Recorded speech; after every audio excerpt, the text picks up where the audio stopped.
Salut à toi!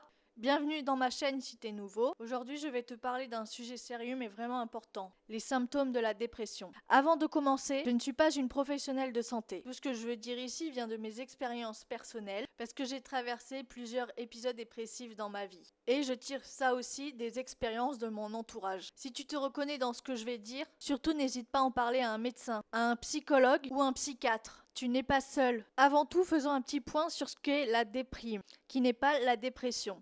Je vais en parler juste rapidement. La déprime, c'est un coup de mou, c'est une période de tristesse, de fatigue morale qui arrive souvent à un événement difficile. Une rupture, un stress, une grosse fatigue. C'est désagréable, mais ça passe généralement en quelques jours. Et tu gardes un minimum d'énergie et de motivation. Ce que je viens de te dire, c'est ce que je vois souvent sur internet. Moi, je vais faire un petit bémol sur ça, parce que mes épisodes dépressifs ont commencé par des périodes seulement de 3 jours. Ok, il y a la déprime. Ok, il y a la dépression. Comment savoir si on est en déprime ou en dépression? Ce qui fait la différence, c'est vraiment la sévérité des symptômes et la répétition des épisodes ou la constance de ce mal-être. Si vous n'arrêtez pas d'avoir des déprimes de 3 jours assez sévères, je ne sais pas si on peut dire que c'est une dépression, mais c'est en tout cas un mal-être. Donc n'hésitez pas à chercher de l'aide, même si c'est que des déprimes de quelques jours. Si ça revient, c'est que vous êtes en souffrance. J'explique ça parce qu'en fait, ça a été vraiment mon cas au début.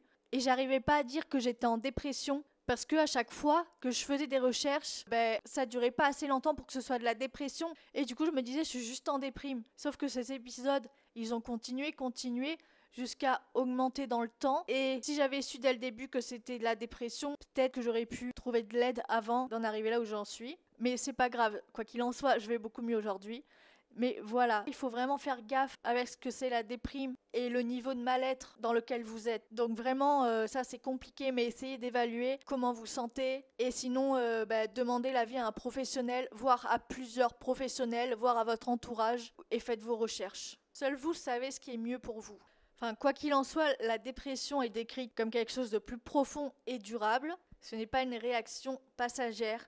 Je pense vraiment, moi, que ça peut commencer par ça. Et dans le futur, c'est un état qui s'installe, qui touche les émotions, les pensées, le corps et le comportement. Et surtout, on s'en sort difficilement juste en se changeant les idées. C'est important de le rappeler, parce que la dépression est une vraie maladie. C'est vraiment pas un manque de volonté. Il y a autant de dépression que de personnes, donc vous n'êtes pas obligé d'avoir tous les symptômes que je vais citer. Chaque dépression est différente, il n'y a pas la même intensité, ça dépend vraiment de votre personne. Donc n'essayez pas de correspondre à absolument tout ce que je vais vous dire. Commençons, donc c'est parti. Je vais vous énumérer 5 grands symptômes qui prouvent que vous êtes en dépression. Symptôme numéro 1. Le symptôme numéro 1, c'est les symptômes émotionnels et de l'humeur. Donc souvent on ressent une tristesse profonde. Donc on se sent vraiment pas bien et triste. Mais à contrario, ça peut être l'inverse. On ne sent pas d'émotion et on se sent extrêmement vide et on ressent rien. Pour avoir vécu les deux ne sont pas agréables. Mais je pense que le vide, c'est même pire que de ressentir des émotions. On a une perte d'intérêt pour ce que l'on aime. Pour arriver à avoir ce symptôme, il faut être assez stable dans ce qu'on aime pour comprendre qu'on est en dépression. Moi qui partais d'une activité à une autre, ce symptôme était très dur à voir parce que je m'intéressais à tout. Donc forcément, quand je me désintéressais de quelque chose, je ne pensais pas que c'était la dépression en fait. À vous de voir si vous avez toujours les mêmes passions et que là, vous commencez à perdre de l'intérêt et de l'envie sur vos passions. Là, vous pouvez vous poser des questions. Ensuite, on a un sentiment de culpabilité. Et on a vraiment l'impression de ne rien valoir. Qu'on est vraiment une grosse merde et qu'on ne sert absolument à rien. Vraiment, si vous vous dites tout ça, c'est vraiment la dépression, ce n'est pas vrai. Si tu te reconnais là-dedans, tu n'es pas faible, tu es en souffrance et c'est important de le reconnaître. Symptôme numéro 2, les symptômes cognitifs. Donc là, c'est plus de l'ordre de ton fonctionnement, tout ce qui est mémoire, concentration. Et souvent, on a des grandes difficultés à se concentrer. Déjà avec le TDAH, entre la concentration et la mémoire. Mais alors quand on est en dépression, la concentration et la mémoire, il y a un moment où ça se perd et où on n'arrive plus à réfléchir et tout. Donc c'est très compliqué. Et surtout que ensuite on sort de la dépression, un truc qui a du mal à revenir, la mémoire et la concentration, ça dure un peu, je trouve. Enfin, en tout cas, chez moi, ça a un peu duré. Ensuite, on a des pensées négatives qui tournent vraiment en boucle Et parfois même, on a des pensées très sombres.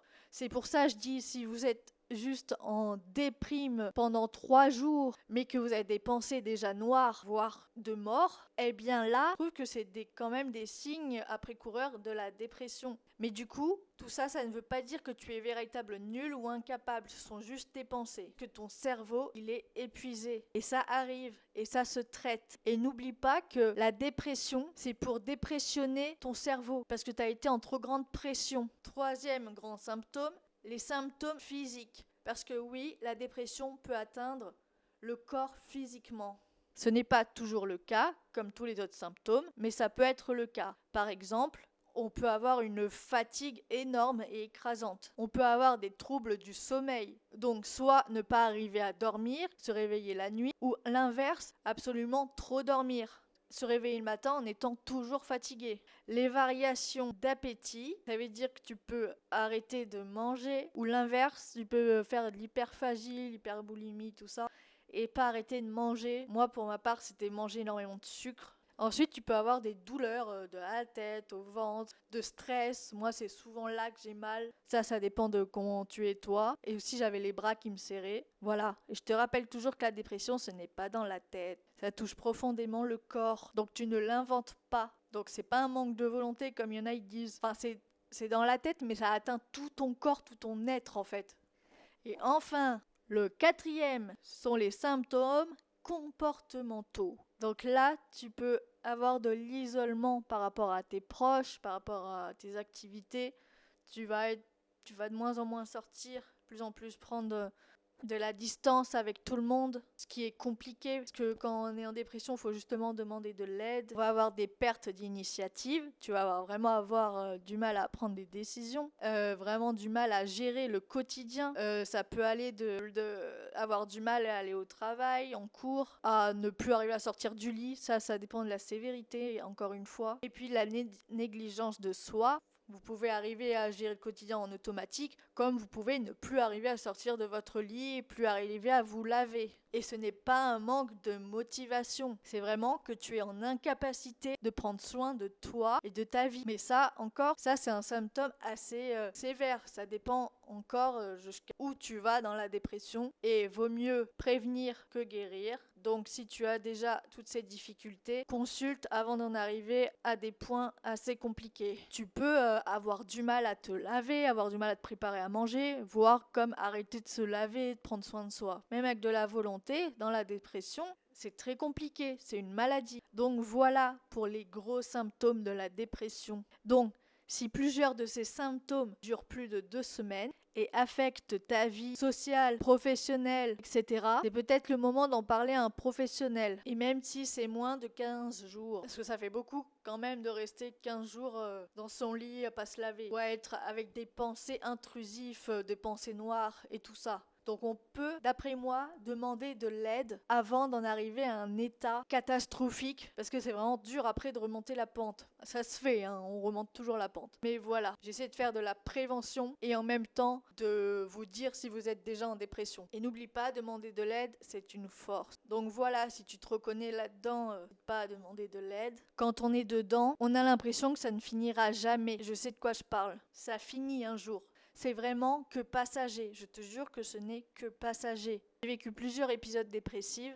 et pourtant je suis aujourd'hui là, devant toi, à te parler, à créer, à partager. Donc c'est la preuve qu'on peut s'en sortir. La lumière revient toujours, même si on ne la voit pas pendant un moment. En tout cas, moi, je crois en toi. Tu peux t'en sortir et tu mérites de l'aide. Voilà, c'était tout pour aujourd'hui. En tout cas, prends soin de toi et à bientôt pour une nouvelle vidéo. Bye bye!